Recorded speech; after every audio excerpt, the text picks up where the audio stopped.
Bonsoir et bienvenue sur Débrief ASM. Ce soir, nous avons le plaisir d'interviewer un grand supporter de Monaco au nom de Alessandro. Donc bonsoir et bienvenue. Salut tout le monde, salut Laetitia, salut Quentin, salut Manu. Bonsoir, Salut. Alessandro. Pour ce faire, je serai accompagné donc de Manu et Quentin. Salut à vous deux. Salut. Salut à toi. Salut Iti. Salut. Donc avant de commencer ceci, n'oubliez pas de vous abonner à nos différents réseaux sociaux, hein, Facebook, Instagram, Twitter, TikTok. Et puis si vous voulez aussi participer aux interviews, n'hésitez pas à nous contacter via ces mêmes réseaux sociaux.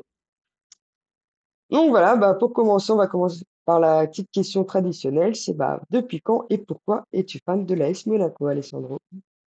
Bah moi c'est comme beaucoup je pense dans ma génération, moi j'ai 28 ans, c'est l'épopée 2003-2004.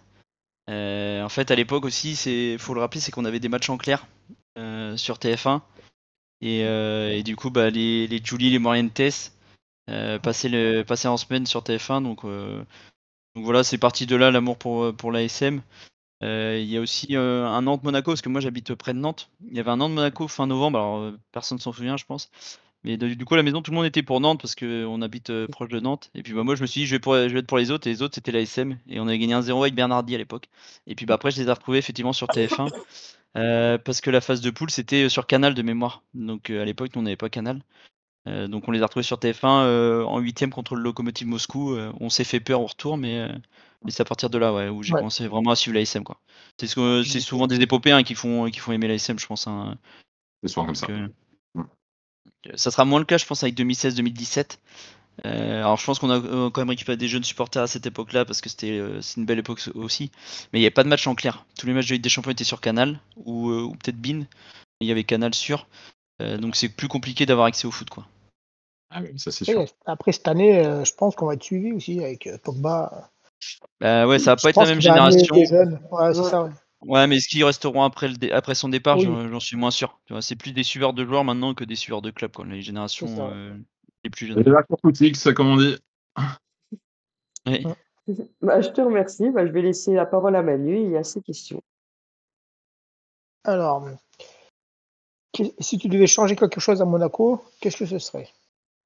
Alors c'est peut-être pas forcément très réaliste, mais remplir le Louis II à chaque match. Je pense que c'est le rêve de beaucoup de nous. Parce qu'en fait, ce stade il est tellement magnifique quand il est plein, les soirées européennes, il y a quelque chose de différent quand il est plein. Après, bon, les locaux autour, ils peuvent pas faire grand-chose, hein. Le bassin de population est pas assez grand, c'est toute la problématique qu'on a là-bas. Mais c'est vrai que voir le Louis II plein à chaque match serait un petit rêve de voir ça, quoi. Après, c'est pas forcément les résultats, parce qu'on l'a vu, le titre de champion, il y a eu un peu plus de monde, mais il était pas guichet fermé non plus à chaque fois. Donc voilà, c'est le petit rêve. Et puis aussi d'avoir un monégasque titulaire chez nous, ce serait le petit côté sympa. On a fait avoir Boskagli libre cet été, mais au final ça s'est pas fait. Donc peut-être un jour. On a Emmanuel Valoroyo à l'époque, qui était 3ème ou 4ème gardien. Pur monégasque, mais ce serait le petit côté sympa, ouais, d'avoir un gars né en principauté sous nos couleurs, quoi. C'est bien, je vais Ouais. faire un petit big up à Grégory Campi, qui Bah était ouais. formé chez nous, qui était à la Kings League et qui est monégasque. Bon, forcément, il ne joue plus maintenant, mais voilà, je Non, tiens. il a longtemps été entraîneur de l'équipe C de Monaco, je crois. De Et bêtises. là, L'équipe amateur. amateur, ouais, exactement. Ah, c'est ça. Alors, comment on peut expliquer que Nice sont des supporters et pas Monaco? Au final, quand tu regardes Nice, ils ont plus de supporters parce que la ville est plus grande, tout Mais simplement. non, Parce que quand tu l'agglomération, regardes c'est ça. le taux de Ouais. remplissage, leur stade, ils sonnent creux aussi, hein. Ils sont obligés. Là, je crois qu'ils vont fermer 6000 places de mémoire. Il faudrait vérifier que je dise pas de bêtises. Mais pour la saison prochaine, pour en fait que les gens se mettent plus bas et que ça soit visuellement plus parlant. Mais leur stade, apparemment, il est inaccessible ou très dur d'y accéder. Donc au final, ils ont pas forcément plus. Alors, ils ont plus de supporters, oui, sur le nombre, mais en fait, ramené au pourcentage de population, c'est pas si énorme que ça, quoi. C'est clair. C'est clair. Quoique, Monaco, quand tu regardes, c'est quoi? C'est 30 ou 40 000 personnes et le stade, c'est 18 000. Donc, il faut une personne, Ah, c'est ça, un ça veut dire monégasque qu'il sur deux faudrait. qui aille au match. Donc, c'est quasiment Ouais, c'est Hum. ça. impossible. C'est impossible, quoi. Ouais. Mais bon, après, si tu prends sur toute la France, on est le deuxième, voire le troisième. En fait, on se bataille avec l'OM sur le nombre de Au supporters. déplacement, ouais. Ouais. Non, mais c'est vrai, c'est assez impressionnant. On pense pas que ça, hein, mais. Bah, c'est qu'on est partout, en fait, partout en France. Quand on regarde nous quatre, on n'est pas du tout dans le même coin. Non. Non, pas avec JB non plus. Après, mon frère est à côté de chez moi, donc oui. Sinon, Les frères alors, Pétard. ma deuxième question. Quel joueur annoncé comme pépite ou pépite qui t'a le plus déçu? C'est pas forcément de sa faute, mais je vais dire Adama Traoré, qui venait de Lille à l'époque pour Ah, putain, oui, je 14-15 rappelle millions. plus. Et en fait, à chaque fois qu'il jouait, il a pas dû jouer. Il a dû jouer 20-25 matchs, je pense, en 4-5 saisons chez nous. À chaque fois que je le voyais jouer, je me disais qu'il avait quelque chose. Je me souviens de son but du mauvais pied à Lyon, où il tape la lucarne. Bon, on perd quand même au Groupama Stadium, mais il tape un sacré but. Et en fait, je me dis, sans ses blessures, je pense que ça aurait pu être un sacré milieu de terrain. Et puis au final, il s'est perdu à cause de ses blessures. Il a joué en prêt à Metz, il a fini en Turquie. Donc ouais, c'est Adama Traoré. Si j'avais un gars formé au club où je suis un peu déçu de sa carrière, c'est Almami Touré. Je me souviens quand on le lance Ah oui. Arsenal à l'Emirates, il éteint ici en chaise. Il fait un Ouais. super match et puis il avait quelques bonnes refs, mais au final il a jamais trop percé. Donc C'était son ouais, il a meilleur fait sa petite match, carrière. hein, de toute façon. Oui, c'est ça. C'était le one shot, mais ouais, c'est Almami Touré. Je suis un peu déçu de pas l'avoir plus performant longtemps en fait sur la durée. Oui, après, il est parti en Allemagne, il a été bon, apparemment, non? Ouais, Ouais, à bah, Ouais, ouais. Mayence, mais mais par contre, il faut juste souligner que ce match à Arsenal, c'est le coup de génie de Leonardo Jardim d'avoir mis Fabinho en 6. Ah, puis ce Il est match-là, C'est là où- tu le rejoues 100 fois, tu le repères 99 avec Ishiji l'arrière gauche, Wallace défenseur central. Enfin, il y a C'est des. clair. Puis t'as Je suis Walcott qui tire, t'as Welbeck qui est par terre, ça tombe sur Walcott, ça passe au-dessus. Enfin, il y avait tout pour nous ce jour-là. Et bon, il a quand même eu un éclair de génie d'avoir replacé Fabinho Ah bah, et comme non. Et puis merci à la suspension de Toulalan à l'époque aussi. Parce que c'est parce que Toulalan est suspendu que Fabi passe au milieu, ouais. exactement. Exactement. Ok, merci. Et quelle est ta saison préférée? Quelle a été ta saison préférée? Je vais dire celle du titre 2016-2017. En fait, 2003-2004, moi j'avais quel âge? J'avais 6 ans, 6-7 ans. Ouais. Donc à l'époque, tu te dis que ça va revenir, que tu en vivras d'autres. Bon, au final, on a attendu un petit peu, mais on a revécu une autre avec un titre au bout. Donc non, 2016-2017, on écrasait tout le monde, quoi. C'est même plus comment on avait gagné, Ouais. c'est surtout combien on allait mettre, hein. Je me souviens des fois, on partait, il y avait 1-0 pour nous contre Nancy, on rallumait le téléphone au bout d'un quart d'heure, il y avait déjà 4-0, quoi. Non, c'est 2016-2017. Et après, j'ai bien aimé aussi la saison 2023-2024. Alors, elle est pas marquante, mais en fait, on a tellement vécu de saisons cauchemardesques, avec des illusions comme le Shakhtar, le PSV Eindhoven, Lens à la dernière minute, que 2023-2024 avec UTR, un nouveau coach frais, des belles recrues, des beaux maillots, et puis une belle deuxième place. Ça fait du bien de repartir sur un élan positif, quoi, après avoir vécu 4-5 saisons hyper compliquées. Non, mais par contre, 2016-2017, elle est au-dessus de tout, quoi. Après, 2021 n'était pas si mal. C'est l'année où on se bat quand même jusqu'à la dernière journée pour le titre, hein. Ouais, C'est Lille qui est champion au final, mais bah, ça- c'est la première saison de Sukovac, ouais, et puis lui, la faute à pas de chance, entre guillemets, c'est que la troisième place n'était pas directement qualificative en exactement. LDC. Ouais. Alors que Exactement. là, c'est le cas. Et Mm. oui, celle-là aussi, elle est belle, ouais. Elle était belle au final, ouais, c'est clair. Quand on sort sorti de Covid en plus, donc c'était pas si Ah, mal. c'est ça. Après, c'était le petit côté stade vide qui était un peu plus dommageable, quoi. On entendait les directives de Niko Kovac. Oui, c'est ça. C'était pas inintéressant. Ok, ben la dernière, c'est quelle a été ta pire saison? Pire saison, je vais mettre 2018-2019. On n'est pas loin de descendre. En fait, l'année de la descente, c'est le coup de massue, mais tu t'y attends quand même. Parce que ça fait quelques saisons où tu descends petit à petit en termes de niveau de jeu et de classement. Et moi, je suis plutôt de la team de ceux qui disent que s'il n'y avait pas eu de relégation, on n'aurait pas eu Ribot. Donc je me dis, c'est peut-être un mal pour un bien qu'on soit descendu. Bon, on a failli pas remonter, mais Ouais, c'est clair. et pas discuter ce soir parce qu'à mon avis, si Ribot vient pas, on n'a plus de club. Mais celle de 2019, pour moi, c'est la pire parce que t'as le titre il y a 2 ans avant, tu fais deuxième place l'année d'avant. Et puis pourtant, ça commence bien à Nantes, on gagne 3-1. Mais après, c'est la déchéance totale, Ouais, quoi. La mais il y saison, a elle est. ouais, mais l'enchaînement des blessures, en fait, ce début de saison-là. Tous les joueurs Ouais, ça va principaux aussi, étaient ouais. blessés, hein. Moi, c'est ça que j'ai pas Mm. aimé qu'ils avaient viré Jardim et remplacé par Henri de Kula. Il pouvait rien, Jardim. Il avait tous ses titulaires qui étaient blessés. Du Ah, coup, puis Henri a eu le même problème, donc La, la oui, plupart des t'as des titulaires. craquages. T'as des craquages aussi. La saison où Radji il frappe Grenier sur le corner contre Rennes. Le match où Jardim se fait virer. Il n'y a rien qui va pour nous pour cette saison, Oui. quoi. Tu le sentais. Heureusement, on se sauve. Heureusement qu'on avait un Falcao quand même devant. Ouais, mais bon, c'est Jardim qui est revenu nous sauver après. C'est ça qui est marrant. Ouais, bah ça c'était l'erreur, Ouais. l'erreur de le faire revenir parce que tu savais que de toute façon ça allait finir, ça pouvait pas bien finir l'histoire donc si tu le rappelais donc comme on au dit, ne final ça jamais s'est pas rater fait. les Bah, il nous a Oui, bah on sauvés l'a quand fait avec même, hein. Bakayoko et on l'a fait avec Bakayoko quand même et on l'a vu, ça s'est Exactement, pas mais super c'est bien dingue, hein. passé. C'est toujours pareil. Ouais, c'est vrai. Mm. Exactement. Bon, ben, c'est tout bon pour moi. Moi, je vais commencer par quel est ton maillot préféré? Ah, j'en ai plusieurs. J'ai le Fedcom derrière. En fait, avec tous les logos vintage Kappa. Je pensais qu'ils allaient en ressortir un comme ça. Bah, il y a le domicile aussi 99-2000 qui est un peu comme ça avec les logos Kappa. Je pensais qu'ils allaient se faire un petit délire d'en sortir un comme ça, tu vois, le 3ème ou 4ème, ils l'ont pas fait. Je trouve ça un peu dommage. Ah, c'est ça, Après, c'est j'ai le le Oceano. 2001-2002. Celui-ci, il faudrait regarder sur. Il y a SM Collection, je sais pas si vous connaissez le site qui répertorie tous ces maillots. Et je crois que je l'ai vu en 99-2000, mais il a été porté qu'une fois en Pologne pour Ah un match oui, de ok. Coupe d'Europe. Donc, ouais, très rare. Là, j'ai Contreras dans le dos. Après, c'est le Oceano, j'aime bien. Pablo, ça Et, vient et à l'époque, poser problème avec son les, flo- passeport. les, f- ouais, les flocages étaient en feutrine. Et c'était beaucoup plus Ah oui. qualitatif que ceux de maintenant où ça se barre dès que tu fais 3 lavages dans le mauvais sens. Mais non, celui-ci, donc le Oceano aussi, j'aime bien le bleu. J'ai réussi à le retrouver. En fait, j'aime bien le bleu. Bah, ceux de 2023-2024, je les aime bien globalement pour le Visite Monaco. On avait au Ouais, départ de saison. beau. Je les Oui, trouve ouais, magnifiques. j'aime bien. En fait, le sponsor les rend magnifiques. Et même le APM Monaco, je trouve ça sympa d'avoir un lien avec la principauté. Sachant que des Itoro, les maillots Itoro, je peux plus les voir en fait. Rien que le Itoro, il me sort par les yeux. En plus, ça équivaut à des saisons plutôt moyennes parce que c'est celle sous Clément. Enfin, la première c'est 6 mois de Clément, Ouais. puis l'autre c'est l'année complète. Donc ouais, les Itoro, je suis pas fan. Et après, j'aime bien la réédition qu'ils avaient fait en 2020-2021, la diagonale bleu-jaune.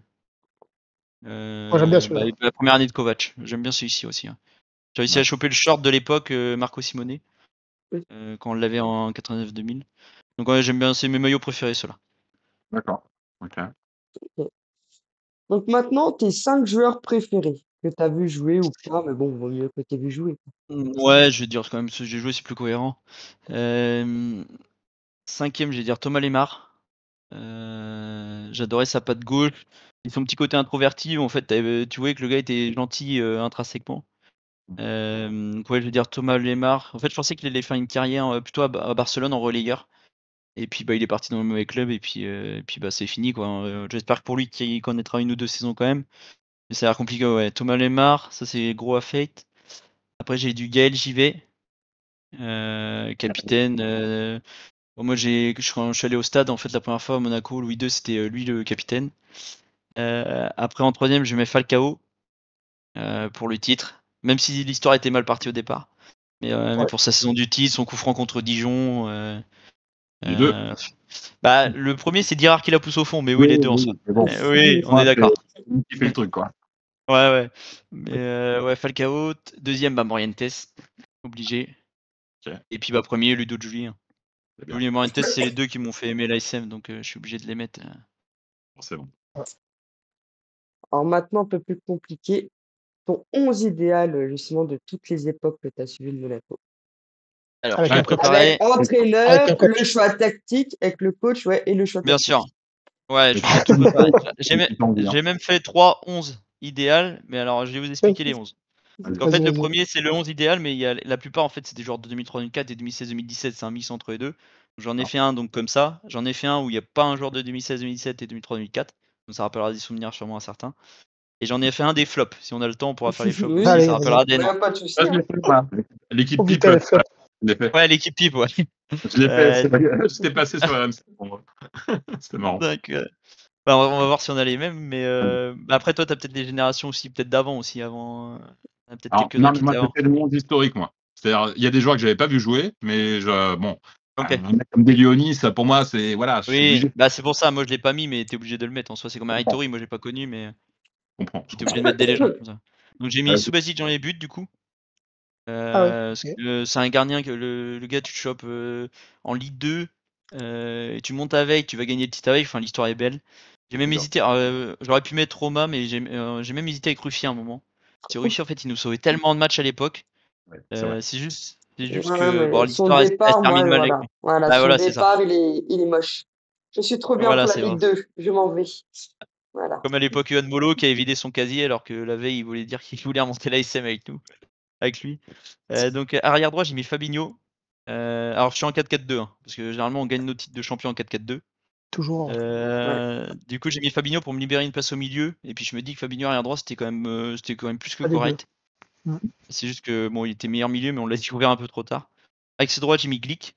Parce qu'au-delà de la défense, du caractère, c'est qu'il a mis des buts importants, mine de rien. Bon, on pense tous à celui de Leverkusen où on fait le 1 ou le 2. Avec ce Non. gauche, je suis obligé de mettre Galjivet. Arrière gauche, j'ai mis Evra.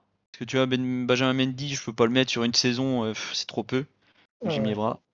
Milieu défensif, j'ai hésité, mais j'ai mis la paire Toulalan Chouamini. Parce que pour moi, Ah, Chouamini, il a vraiment éclos chez nous. Ouais. Famille J'ai Bernardi. hésité Alors, j'ai Je hésité suis avec un Bernardi, bien sûr. J'ai hésité avec un ouais. Bernardi. Ouais, c'est pour ça. C'est même Zikos, quoi. Tu vois, je me suis dit, tiens, Ouais. il va me les mettre. Ouais, bah j'ai hésité, ouais. Mais tu vois, Chouamini, Toulalan, je me suis dit, je change un peu. Milieu droit, bah Julie. Je comprends ceux qui mettent Bernardo, mais pour moi, Julie, c'est tellement la SM que j'ai aimé que je suis obligé de le mettre. Milieu gauche, bah Lemar, du coup, ça rejoint ce que je disais avant. Et puis bah le duo d'attaque Falco Morientes. J'ai Au pas moins, il connu était l'époque cohérent, pas comme Nanda. Tarek. Salut Tarek. J'ai pas... Personne n'a encore dans l'équipe type. Ah ouais. Et il m'a tué dans l'équipe. Ouais, ça, ouais. Et du coup, ouais, bah Falco Morientes, je suis obligé de les mettre. Et j'ai pas connu l'époque Nanda 2002-2003. Et il aurait peut-être pu rentrer dans le débat si j'avais connu aussi. Donc, et puis bah les Trezeguet, les Henry, j'ai Ouais, connu, bah, mais je veux pas dire, sous les la maillots non plus. doublette très aiguë Simone, quoi. Comment Ouais, Simone, Pourquoi c'est pareil, j'ai pas connu Pourquoi ça. t'as pas connu Nanda? Bah, parce que je suis 2003-2004 et moi, c'est quand il se Et blesse au parc. blessé? Ouais. Ah oui, Qui a En fait, aussi, je l'ai pas. connu, mais moi, le souvenir que j'ai de ouais. Nanda, c'est au match retour de Chelsea, au match aller contre Chelsea où D'accord, il ok. allait Et rentrer. là, Et ouais, mon il père me marque. dit, s'il rentre, il marque. Et puis, bah, son premier ballon, je crois, où Evra Ouais, lui il est met le rentré, centre, ouais, c'est il la Roten qui touche. lui met. Ouais, Ouais. et du coup, il marque. Donc, c'est le gros souvenir de Jen Nanda. Et puis, bah, sa blessure au parc, là, je l'ai revu, le Pierre Fanfan qui l'arrache. Ouais, Ça lui tue sa carrière, quoi, le pauvre. Derrière, il va à la Roma, Blackburn, mais c'est foutu, quoi. Tu vois. c'est ça. Après, j'ai mon équipe du coup sans les joueurs 2003, 2004 et 2016-2017. Donc là, je suis parti en 4-3-3 histoire de me caler mes trois milieux, j'aime bien. Enfin, même pas en 4-3-1-2 avec un 10 et 2-9. Donc j'ai Ruffier dans les buts du coup. Ruffier parce que bon voilà, même s'il y a le petit. Je me dis, on s'est vengé quand on gagne le titre contre Saint-Etienne la dernière journée, c'est lui qui est dans les buts. Mbappé le met sur les fesses, je me dis, bon, comme quoi ça a mis du temps, mais c'est revenu. Le karma est revenu. Mais Ruffier, ouais, quand même, parce que c'était quand même un sacré gardien. Je me souviens du match qui nous sort au Parc des Princes. On gagne 1-0 sur une boulette d'Apoula Edel. Je sais pas si vous vous souvenez, sur un centre du Muratori. Et Ruffier, il sort tout. Apoula Edel. Alors que l'autre. Ce match-là, si on perd 6-1, il n'y a pas photo. Ah non, il n'y a rien à dire. Mais c'est Non. Ruffier qui nous sort le match et eux en face, ils ont un mec qui se la met dans le but alors que c'est sur un centre du Muratori qui est pas cadré. Ou Néné, je sais plus, c'est peut-être Néné. Donc Ruffier. Après, j'ai mis Vanderson. J'ai failli mettre Adriano pour le côté affectif du Brésilien, un peu technique, mais au final, je me suis dit, bon, Adriano, c'est quand même dur de le mettre dans mes joueurs préférés. Donc j'ai mis, mais j'aimerais bien savoir ce qu'il devient parce que j'ai pas trouvé. Donc Vanderson, j'aime bien son côté un peu bougon. T'as l'impression qu'il fait toujours la gueule, mais il va quand même toujours au mastic. J'ai mis Modesto dans l'axe, même s'il aurait pu jouer à droite. Nkoulou, poste formé chez nous, j'aimais bien, je le trouvais vraiment bon à l'époque. À l'époque, il y avait la doublette Nkoulou Mongongu, j'aimais bien. Kurzawa à gauche, du coup, parce que la saison 2013-2014, il est monstrueux sur Ranieri. Exactement. Et là, j'ai mon milieu à 3, j'ai Zakaria quand même pour mettre un joueur actuel et le capitaine. Diego Pérez pour le côté un peu pareil, affectif, un peu chien. J'ai mis Yaya Touré, il a fait qu'une saison, mais il m'avait tellement marqué que. Il nous sauve la saison là quand il met son but contre Le Mans. Je me demande si c'est pas la première ou deuxième victoire qu'on fait, où il part tout seul en slalom, il revient en arrière et il la met tout seul. Donc il y a Touré et j'ai regardé, j'ai vérifié, on l'avait vendu que 9 millions à l'époque au Barça. À l'époque c'était le prix, hein, mais ou l'un des prix en tout cas. Là maintenant, il part pour peut-être 10 fois, peut-être 8 ou 9 fois plus quoi. Il est meilleur buteur, je crois, en plus, cette année-là, chez nous. C'est possible parce qu'il n'y avait pas beaucoup de buteurs. Il y avait qui? Il y avait Kohler, je crois, qui était déjà là, 2006-2007. Je crois qu'il arrive juste après, je crois. Je crois. Non, je crois qu'il est là parce que sur le but justement contre Le Mans, en fait, t'as deux gars au centre, t'as Kohler et t'as Gonzalo Vargas, je crois, qui attendent qu'ils disent bah mets là, et puis lui il y va tout seul. Donc bon bah Vargas on l'a oublié. Et après j'ai Menez en 10, du coup, quand même, parce que j'aimais bien Menez. Ouais. Surtout quand j'étais jeune, bon c'était le gars qui savait dribbler, etc. Et devant j'avais Kohler et Cheventon dans mon équipe de 9. Cheventon, j'adorais, moi. Ouais, Cheventon, ouais. Bah son premier match il marque à Geoffroy Guichard, ouais. Et après j'ai mon petite équipe de flop vite fait. J'ai Nubel dans les buts. Ah, je m'en doutais, je sais pas pourquoi. Ah bon? C'est évident. Et puis Pourtant on a eu des Johan Carasso, on a eu des Sébastien puis, Chabert. c'est Marlon de Sarago pour qu'ils puissent mettre des buts entre eux, c'est ça? Mais en fait, ce qui est intéressant dans une équipe pipe, il faut pas mettre des joueurs remplaçants, je vois pas l'intérêt. Parce que tu vois, toi, t'aurais pu mettre sur là, tu vois. Oui, il a fait quelques matchs, mais ils n'ont pas eu leur chance, quoi. Il faut mettre des mecs qui étaient titulaires, quoi, et qui ont vraiment déçu. En fait, dans lesquels tu avais des attentes, surtout. Bah, c'est ça. Bah, après, arrière droit, c'est un peu plus compliqué. J'avais pas trop d'arrière droit, au final. Ouais. Alors, j'avais trop de tête arrière gauche, mais arrière droit, j'avais Eric Marester. Bon, le pauvre, il vient de libre de 3, mais il était catastrophique. On t'en mets un à droite si tu veux. C'est celle que j'avais aimé. Leandro Coufré. Ah bah tu vois, ouais, bah tu vois, pourtant je regarde pas un souvenir si terrible, enfin si affreux que ça. Il était Ouais, pas mais bon, mais attends, il était dans le regarde. niveau, il était dans le niveau moyen quoi. Moi Ouais, je me souviens bah, de Coufré qui allume Ospina sur un penalty au Louis II. Alors c'est peut-être le souvenir est peut-être faussé. C'est sur un penalty où il l'allume, il lui laisse aucune chance. Mais oui, surtout alors, qu'à l'époque il venait de la Roma, je crois, Coufré. oui, Quand mais il est c'était chez un nous. nom. Hein. C'était un nom. Ouais. Hein, donc. Bah, c'est vrai Ouais. que niveau attente, je peux comprendre qu'effectivement il est plus déçu qu'Avid Marister qui venait libre de 3. Mais dans l'axe, j'ai un Peter Hanson et Malangsar. Bon, Malangsar c'était pas titulaire, c'était plus en rotation, mais c'était boulette sur boulette. À gauche, j'ai Balo Touré par rapport au prix qu'il a coûté. Ouais. C'est là où j'avais plein d'arrière gauche. J'avais Elchi Gilet, j'avais Jérémy Berthaud Ah, mais et un Gilet, peu de ouais, monde. c'était énorme. Gilet, Alors, c'était catastrophique. t'as pas connu la grande star à gauche qui a rien fait. Une grande star. Euh, que j'ai pu voir de mes yeux parce que je vais mettre Non, une cartouche. ça s'est joué à 1 ou 2 ans près pour toi. C'est pas Philippe Léonard, non? Non, non, Philippe. Non, il était bon, Philippe. Il Non, non. était bon. C'était Christian Ah oui. Panucci. Ah oui, bah si. Quand il Ah, arrive, c'est celui-là que Deschamps a mis dehors en gros.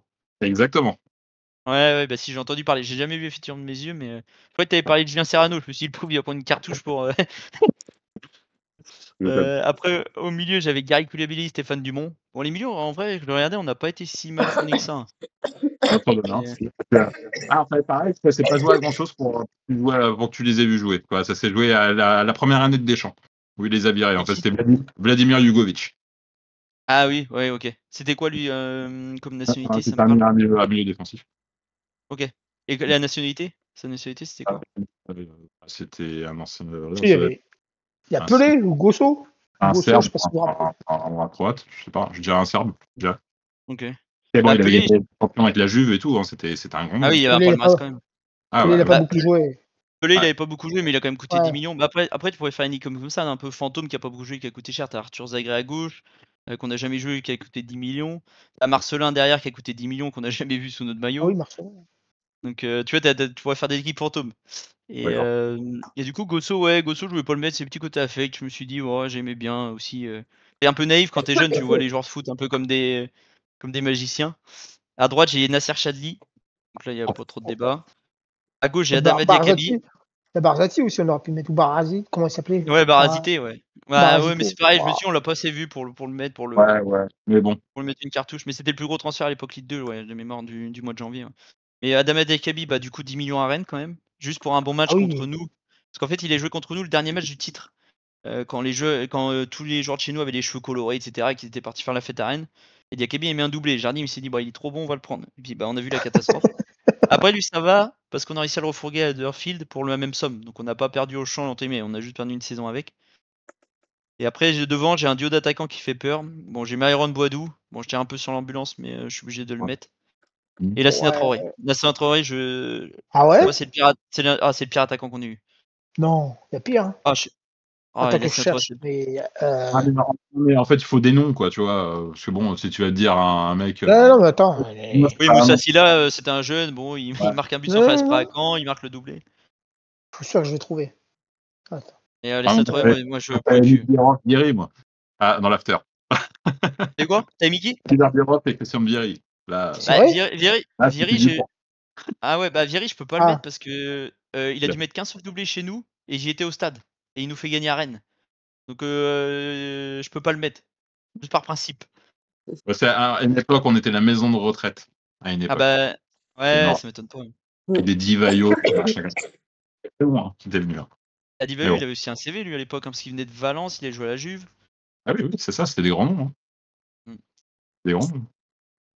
Ça marche. Et du coup, ma dernière question. Donc, du coup, ma dernière question, c'est comment vois-tu l'avenir justement avec le football actuel où, comme on dit, c'est plus l'argent qui dirige qu'autre chose, quoi. Pour l'ASM, tu veux dire? Oui, si tu veux encore des titres. Bah, je suis assez serein dans le sens, jusqu'à ce que Ribot vende. Quand Ribot vendra, là, ça sera panique à bord. On a une énorme chance de l'avoir. Moi, même quand on était en 2018-2009, j'ai jamais critiqué. Parce qu'en fait, sans cette personne-là, le club n'y serait plus. Mais le jour où il va vendre, donc là c'est dans les tuyaux depuis 2 ans, ça a l'air de s'être calmé un peu. Le jour où il va vendre, à mon avis, ce sera des Américains ou etc. Et là, pour moi, c'est la fin. ça va être un Lyon bis, un Bordeaux bis. Enfin, il n'y a aucun consortium américain qui fait des bonnes choses pour moi. Donc c'est sûr, il y avait la rumeur Arabie Saoudite. Donc après, bon, bah, ça s'est pas fait. Donc en fait, s'il vend, pour moi, ça sera une mort lente, quoi. J'espère me tromper, mais je suis serein jusqu'à ce qu'il parte, quoi. Parce Après, que il y a moi, le presse. personnellement, Après, les peut-être que le Saoudiens, presse c'est peut pas faire contre, quelque chose. c'est un Saoudien qui travaille comme à Newcastle. Il travaille intelligemment, pour moi. Oui, voilà, c'est ça. Ouais, c'est ça. Mais Mais c'est. bon. Et là, tant qu'on a Skuro, alors Skuro, il a eu pas mal de défauts, dont le mercato d'été dernier. Mais en soi, le gars est dans ses objectifs. 2 ans qu'il est là, comme Uther, 2 ans qu'on est en Ligue des Champions, pour moi, c'est essentiel. Oui. Donc tant qu'ils sont là, et tant que Ribot vend pas, pour moi, je suis assez confiant. Ok. Ok. Alors moi j'en ai fini, donc je te laisse la parole à toi, Quentin. Bah, du coup, quels ont été tes déplacements au stade qui t'ont plus marqué? Alors, aussi bien à l'extérieur qu'au Louis II. Hein. Bah, au Louis II, j'ai mon premier match au Louis II, du coup. Donc moi, j'habite à côté de Nantes, donc on allait voir quoi? Bah, sans faire esprit à Monaco-Nantes. Donc mes parents m'avaient fait la surprise. Moi, j'avais 9 ans à l'époque, m'avaient fait la surprise de descendre en camping-car dans le sud, mais sans me dire qu'on allait à Monaco. Donc je l'ai découvert 2-3 jours avant. Donc non, bah, le premier Monaco-Nantes, on fait un 1 chez Benton qui égalise à 89e, ça restera à jamais. Après, bah, il y a en mai 2024 là qu'on a été chercher la deuxième place, je suis retourné les deux, on a gagné 4-1 contre Clermont avec le but de Mbolo pour son retour après sa grave blessure, donc c'était aussi le petit côté sympa. À l'extérieur, après moi je vais souvent à Nantes, Rennes ou Angers. Le dernier déplacement à Rennes, alors pas celui de cette saison, mais la saison dernière justement avec le maillot Océano, là, le bleu, tu sentais qu'il y avait quelque chose qui se dégageait dans cette équipe, tu sentais une solidité, tu sentais que c'était qu'au mois de décembre, mais tu sentais qu'on pouvait faire des choses de bien. Donc celui-ci, et après il y a alors je sais pas si vous avez souvenir, il y a un autre Monaco, qui devait être en 2007 à Angers, parce qu'il y avait la Coupe du Monde de rugby à la Beaujoire, et c'était un match de Coupe de la Ligue. Et en fait, ce match-là, moi, je vais avec beaucoup d'amis nantais, du coup, parce qu'à l'époque, j'avais 11-12 ans, donc je pouvais pas aller dans le parcage. Et on perd 2-0 à la mi-temps, donc on est mené 2-0 à la mi-temps, et bah, moi, je me fais chambrer par tous ceux qui sont avec moi, du coup, les Nantais, et je dis, bah attendez, c'est pas fini. Et en fait, Gagpé met le 2-1, alors je crois que c'est Gagpé, mais Maro Piquion, met le 2-1, et Néné met 2 coups francs, mais venus d'ailleurs. Et on gagne, ou un penalty, Néné, je sais plus, mais il met un coup franc, le troisième, mais c'est un coup franc qui part. Et on gagne 3-2 là-bas, donc sur un vieux match de Coupe de la Ligue, je sais même plus quel tour c'était. Mais c'est le petit côté sympa où tu dis, bon, tu te fais chambrer à 45e par tout le monde, et puis au final, à 90, c'est toi qui te qualifies. Ouais, c'est Gapé qui marque, et c'était à Angers parce que la Beaujoire était réquisitionnée pour la Coupe du Monde de rugby 2007 à l'époque. Ok, ça marche. Alors du coup, qu'est-ce que tu as pensé de la saison du centenaire? Tes impressions? Longue. En fait, c'est vraiment la saison où t'as le sentiment, c'est mitigé. En fait, moi j'ai eu le groove de soulagement après Lyon où je me dis c'est bon, on y retourne. Tellement important d'y retourner que en fait ça te donne une impression positive, alors qu'en fait t'as l'impression d'avoir embrassé toute la saison du noir en fait, parce que t'as Benfica, t'as le match à Nice. En fait, pour moi, le tournoi il est à Nice à l'Allianz Riviera où Vanderson il se fait exclure pour un peu un excès de zèle de l'arbitre. Diatta qui envoie la barre en profondeur, et là en fait tu sens que ça tourne. Et Zachary qui se baisse à l'échauffement. Enfin, c'est pareil, t'as rien pour toi sur ce match-là, et tu sens que ça a tourné là. Et après, bon, il y a des matchs, c'était des supplices, hein, faut pas se mentir. Le Toulouse où Maïki glisse. Moi, la semaine d'après, alors ça devait être la semaine d'après, je devais aller à Angers-Monaco. J'y suis allé parce que supporter, etc. Mais t'hésites quand même. Hein. Moi, je comprends ceux qui ont hésité, hein, parce que quand tu vois l'attitude de certains, etc., tu te dis c'est pas possible. Mais ça aurait été mieux de choper une deuxième place. Mais bon, l'essentiel est vraiment là. Pour moi, c'était de choper la Ligue des Champions. On l'a chopé. Pas forcément avec la manière tout le temps. Mais franchement, ouais, c'était long. Hein. C'était long. J'espère que la saison là sera plus plaisante, quoi. La 2023-2024, j'ai trouvé beaucoup plus plaisante. Après, là, faut pas oublier qu'il y avait la Ligue des Champions en plus dans les pattes. Qu'on avait Mohamed Camara, donc du coup qui est parti, ça faisait un gars dans la rotation au milieu quand même qui était plus costaud que Magassa. Et puis on avait pu Ben Yedder, heureusement Mika est arrivé au mois de janvier, c'est le petit rayon de soleil dans la brume du mois de janvier. Mais parce que sans lui, de toute façon on n'y est pas, hein, on finit 6 ou 7 pour moi. Ah oui, oui. Avec le nombre de buts Ouais, qu'il nous a marqué en on est demi-saison, c'est sûr que lui, il nous a bien avancé dans la Ah qualification. Hein. mais c'est clair. Hein. Exactement, exactement. Ok. Alors après, bon bah ça, on verra. Hein. Est-ce que tu as des anecdotes à nous raconter sur le club? Alors, est-ce que tu as pu rencontrer des joueurs par hasard? Ou soit un fait qui s'est passé dans le stade ou dans la rue avec des supporters, tu vois, je sais pas. Bah, truc quand je suis sympa. allé à Monaco, du coup, avec mon père en 2006, enfin, avec mes parents, du coup, mais avec juste mon père, on est allé voir le match. En fait, le matin du match, c'était un dimanche, c'était 30 avril 2006, tu vois, je me souviens encore de la date. On se balade le matin dans Monaco, nous on connaissait pas, et en fait, on voit un bus garé devant l'Ermitage, je crois que c'était Hermitage Hôtel. Et puis mon père, il dit, bah, c'était un bus civil, entre guillemets, c'est pas bus AS Monaco ou bus FC Nantes. Il dit, bah, attends, ça se trouve, c'est des joueurs, on va les voir. Au pire, si c'est les joueurs de FC Nantes, bah, tu dirais que t'es de Nantes, et puis voilà, on récupère quelques photos. Le maître d'hôtel nous ouvre, il dit bah non, c'est les joueurs de Monaco, ils sont à la sieste, ils vont descendre, mais si vous voulez les attendre là, vous pouvez les attendre. Donc bah moi, 9 ans, trop excité de voir mes idoles, entre guillemets. Et donc le premier qui descend, c'est André Biancarelli, qui était le numéro 3 à l'époque, qui descend avec des cafés. Il dit bah désolé, je peux pas signer. Ouais, quatrième même. Et du coup, il dit bah désolé, je peux pas signer, je peux pas faire de photos. Et puis il passe, puis moi, 9 ans, on est un peu brut, entre guillemets, on n'a pas trop de filtres. Donc j'ai à mon père, je dis ouais, c'est pas grave, il joue jamais lui. Donc on laisse passer. La maladie, on a vu des Et- enfants, hein, désolé. Hein. Ouais. Non, je me demande si André Beccaria à l'époque c'était l'entraîneur des gardiens. Je vous dis une bêtise, il était pas entraîneur des gardiens, c'était à l'époque quand il était entraîneur des gardiens. Et là, du coup, moi la veille, en gros, j'étais à la boutique chercher un maillot, donc le maillot qui était comme la réédition un peu de cette année, pas en diagonale, le maillot qu'on a mis en Coupe d'Europe avec Viry justement. Oui, On se oui, fait on a vu éliminer le barreau de les bandes rouges et prison. blanches. Ouais, Et du coup, de prison la rouge et veille à la blanc. boutique, nous on arrivait en fin de saison et Cheventon allait s'en aller l'été, donc ça m'invitait de mettre Cheventon pour un mois.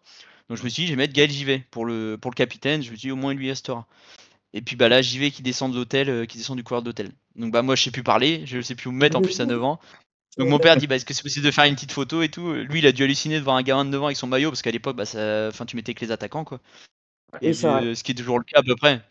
Et Et du coup, bah j'ai ma photo avec Gaël Givet quand j'ai 9 ans avec son maillot. Donc voilà, c'est la plus belle anecdote que j'ai parce que tu vois, on est allé à la fin, oui, on était à la Turbie là quand je suis monté quand je suis descendu au mois de 2024, on a fait signer les joueurs et tout, c'est sympa, mais c'est pas une rencontre en soi, c'est t'attends en pied du centre d'entraînement quoi.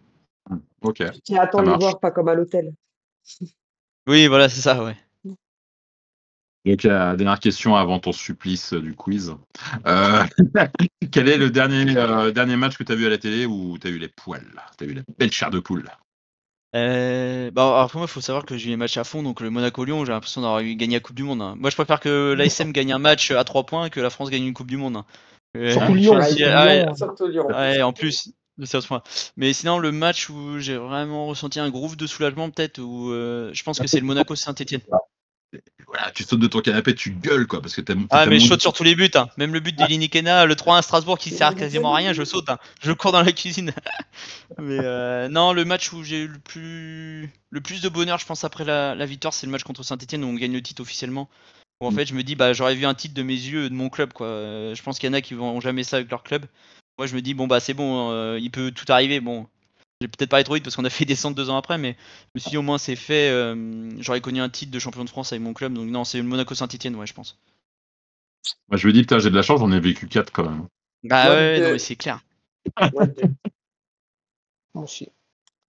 Bah non, le 87-97, la connu, t'en Ouais, as moins 3, toi. ouais, mais c'était moins, ouais, j'ai connu, mais moins fan, on va dire. Tu suivais moins, ouais. Ouais, voilà, ouais. Ouais. Moi, j'ai une Bon. dernière question. Pardon, j'ai une dernière question. Qu'est-ce que tu Vas-y. penses de l'arrivée de Pogba et de Fati? Bah moi je suis content personnellement. Alors, je sais que c'était Paris etc. Mais en fait ça fait du bien d'avoir des gros noms. Alors je sais que en fait faut se dire que si Pogba et Ansu Fati ils avaient pas eu toute leur misère quelle qu'elle soit, ils nous donneraient même pas l'heure en fait. Ce jour-là Oh, c'est ça. ces gens-là ils sont Fati sera au Barça, Pogba sera sûrement encore à la Juve. Donc moi je suis super content. Déjà on le voit dans la presse ça parle beaucoup plus de nous. Quasiment tous les 2 jours on a un article dans l'équipe pour parler d'X ou Y. Pas forcément de Pogba. Non, en termes de revenus, je pense que ça peut apporter aussi quand je vois que le contrat avec APM il s'arrête en juin 2026 de mémoire.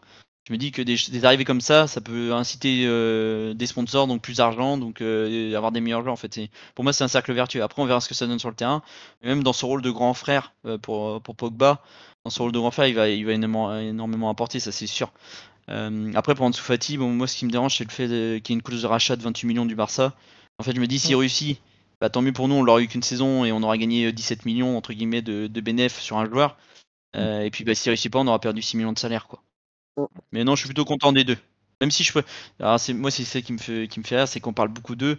Et en fait la valeur la plus sûre du mercato c'est d'ailleurs pour l'instant en Ouais. fait. C'est le gars qui a la solide. Ouais, Après on parle moins des défenseurs donc c'est logique aussi. Mais aller choper d'ailleurs, c'est un sacré coup aussi, parce que c'est le premier qu'on avait annoncé fin avril. Et moi j'étais content, même si je sais que bon, il a un tracteur, c'est un tracteur, mais je me dis qu'au Bayern, il jouait bien avec une défense haute, et que là-bas, ils sont quand même réputés pour prendre, pour avoir des attaquants qui sont assez vifs et rapides. Donc non, plutôt content des 3 recrues pour l'instant. À voir le gardien si on arrive enfin à en faire un bientôt, quoi. Là, il y en a qui circulent, mais bon, après, on verra. Ouais, ça me hype pas Radeki, moi, perso. Je te le dis sincèrement. Moi, je j'étais connais pas, sceptique donc. quand j'ai vu l'annonce. Moi, j'ai directement pensé à Boulette de Mbolo. Quand on les joue en Europa League, il fait une boulette et c'est Mbolo qui marque. Et bah, c'est lui le c'est chef en vrai. question. Après, c'est que le club croit beaucoup en Stavetti, le 4e gardien. Oui, c'est ce À qui 18 ans. Donc je pense que le but c'est de prendre un vieux gardien entre guillemets qui a 34-35 ans, de le mettre 2 ans chez nous, et après d'envoyer le petit Stavetti titulaire, quoi. À voir s'il y a les épaules, mais apparemment c'est promoteur. Mais ouais, à voir pour le gardien du Bayer Leverkusen, Vradeki. Bon, faut pas dire ça. Non, c'est Radeki. Donc c'est pas loin de Ratek Mayeki, à pas confondre. Mais ouais, après il a quand même de l'expérience, puis c'est quand même le gardien du Bayer Leverkusen, invaincu sous Xabi Alonso il y a 2 ans, donc c'est pas une pipe, mais ouais, affaire à suivre en tout cas. Ok, ça marche. Okay. Bon, bah, c'est parti pour 5 petites questions. Je passe au grill. Ouais, mais alors, tu sais, je commence à plus avoir trop d'idées là pour les questions. Alors, bon, là, je commence par une petite question histoire. Ok, on va voir si. Ouais, bon, tu devrais peut-être t'en sortir, on verra. Écoute. Alors, est-ce que tu peux me donner l'année et quel était le premier titre de notre histoire? C'est 60-61, non? Ouais, non, c'est 59-60, mais bon, ouais. Ah, Mais je dis premier titre. T'as pas dit ce que c'était. c'est la Ligue 1. Ah oui. Ah non, c'est la Coupe de France, du coup. Ah bah j'avais une chance sur 2, ouais. Justement, t'as donné le premier titre de la Ligue 1, toi, en disant 60-61. Moi, j'ai dit quel était le premier titre remporté. Ouais, non, c'est moi qui Ah, j'aurais répondu fait la comme même ça. erreur. Non, mais j'aurais fait la même erreur. Bon, ensuite, petite question. En gros, après, il faut que tu réfléchisses un petit peu, mais bon, c'est des joueurs assez récents. Peux-tu me citer les 3 plus grosses plus-values qu'on a fait dans l'histoire de l'AS Monaco? Alors, on compte pas Mbappé vu qu'il est formé chez nous. Alors, Entre Mbappé, l'achat. oui, ça c'est clair, c'est le numéro 1. Ok. Ça ne peut pas faire mieux. Ah oui. Ouais. Ok, donc les 3 d'après. Donc tu dois avoir Thomas Lemar, je pense. Non, on a encore 2 autres. Je te demande les Oui. 3. Donc, Mbappé, c'est le numéro 1. Ouais. Ah oui, Thomas Lemar, je pense. On fait Acheté dedans, 4, là. vendu 70 ou 72. Il était acheté 4 et vendu 72. Donc, on a fait 68 millions de culbutes. Donc, bravo, c'est le deuxième. Ah, Allez, Marc. Après, j'ai envie de dire, il y a un nom comme ça qui vient en tête, mais sur Rames, on fait plus 45. Donc il faudrait trouver un gars qui fait entre 45 et plus 68. Qu'il y en a un. On aurait fait 60 millions dessus. Le troisième, il fait 62 millions de culbutes. 62 millions de culbutes. Ah bah, Chouameni. oui, c'est ce que j'allais dire. Chouameni. Ouais, je pensais à Rames, mais. J'ai non, pensé, moi, à Chouameni. Mendy aussi, parce que Mendy, on l'a bien revendu à Manchester Mendy, on a City. dû faire 35. 35 on l'achète 15 à Marseille et on le revend 50 à City. 55, Après, ouais, je crois que 55. Après, je crois que Mendy, on l'avait surévalué Ouais. parce qu'on a eu un pourcentage de la revente à Benfica pour Bernardo. Donc on a dit à City, bon, vous payez plus cher Mendy vu qu'on n'a pas trop de pourcentage pour Marseille, enfin moins de mémoire. Et par contre, vous achetez un peu moins cher Bernardo, comme ça tout le monde est gagnant, quoi. Enfin, tout le monde est gagnant sauf le Benfica. Mais bon. Bernardo, il est parti casser. Ça honteux à l'époque. Bah ouais, quand tu y repenses, ouais. Ouais, parce que Chouameni, on l'a acheté 18. Remarque qu'on l'avait acheté cher, Chouameni, 18, Ouais, mais par contre, on le revend 80 qu'on l'a revendu, c'est ça, 80 millions. Ouais, parce que en plus, au début, lui, quand il arrive avec Fofana au mois de janvier 2020 ou 2019, je sais plus. Non, 2019. Non, janvier 2020, il arrive. Il arrive en mercato hivernal et c'est Fofana qui joue plus que lui au départ. C'est Chouameni, c'est vraiment Sukovac qui explose. Ouais, exactement. Ok. Bon, après, c'est une question. Quelle était la plus large victoire de notre, on va dire, de notre histoire, mais à l'extérieur? C'est pas le Metz-Monaco 7-0 saison du titre. Ouais. De toute façon, à domicile, c'est Bordeaux contre le Bordeaux de Giresse, non? Ah, ça, oui, ça c'était l'année de Bordeaux. On fait 9-0 avec un quadruplé de Gengini. Doublé de Bravo. Ça, c'était 9-0, ouais. Ouais, là, c'était le 1er octobre 2016, ouais, exactement. Bon, très bien. Alors là, c'est une question, il va falloir que tu cherches un petit peu. Parce que quand je vais t'annoncer la question, tu vas dire, mais attends, il y a un problème. Mais bon, c'est pas grave. Jean-Luc Ettori. Ouais. Pourtant, Jean-Luc. Il détient un record en Ligue 1. Lequel? Nombre de matchs. Ah bah non, nombre de matchs joués, c'est Landreau qui l'a du coup. Exactement. Nombre de matchs joués avec le même club. Bravo! Ouais, Ouais. ouais, c'est dommage qu'il l'ait pas gardé, hein. Surtout pour Landreau, mais. Ah ouais, parce que Landreau l'a fait avec 4 clubs. Ouais, Jean-Luc. Hein. Ettori, c'est quoi? C'est 602 de mémoire? Non? Ouais. 602? Ouais. Et l'autre 618, peut-être Landreau. Enfin, il doit pas être. Ouais. C'est ça, exactement. Ok. Et dernière petite question. Bon, quel a été le meilleur passeur sur une saison? Et le record est toujours en cours. Je dirais Roten 2003-2004. Alors, Roten, c'est bon, c'est la saison qui est pas bonne. 2002-2003. Non, ah, je Exactement. regarde. C'est celle d'avant. Ouais. Il y passait en C'était fait le un piège. co-détenteur avec Angel Di Maria. Bah, je te félicite. Bah, Parce que merci. pour aujourd'hui, je pensais pas que tu allais le trouver aussi facilement. Ouais, bah si, bah en fait quand tu suis, bah c'est surtout que l'endroit, je crois qu'à l'époque, il doit le battre avec Bastia de mémoire. Et je me demande si c'est pas Ettori qui l'échauffe ce match-là. Enfin un Bastia Evian ou quelque chose comme ça. Donc non, ouais, je savais que c'était Landreau qui l'avait en fait, et je me suis dit, bah le même club, Landreau il en a fait plusieurs, donc par Ouais. déduction. Exactement, il en a fait 4. Ouais, pour ça. Bon, bah, c'est parfait. Ah, bah, c'est bien, hein, quasiment. Ouais, ouais. Presque comme Lorenzo, ça s'est pas joué à grand chose. Ouais, ça, c'est quasiment sans faute. Avec quasiment. Mais Lorenzo est du pays, donc. Sur la saison, Ouais. pas sur le titre. Pas grave. Un an près. Il a Un an. trouvé. Bon, en tout cas, on te remercie pour ce moment. Alors, je sais pas si tu veux Et bah non, rajouter un dernier bah mot ou quoi que merci ce à vous. soit. Non, bah c'est cool hein, ce que vous faites comme projet, comme débrief, d'interviewer les supporters, c'est cool de donner la parole un peu à tout le monde. Donc non, j'espère que vous allez être connus un peu plus d'entre nous là, de la communauté. Parce que c'est vraiment chouette ce que vous faites. Et puis bah non, je vous dis à une prochaine pour une prochaine vidéo, un débrief. Bah, Aucun merci. problème. Avec plaisir. Bah, bonne soirée tout le Bonne monde. soirée à Salut. tous.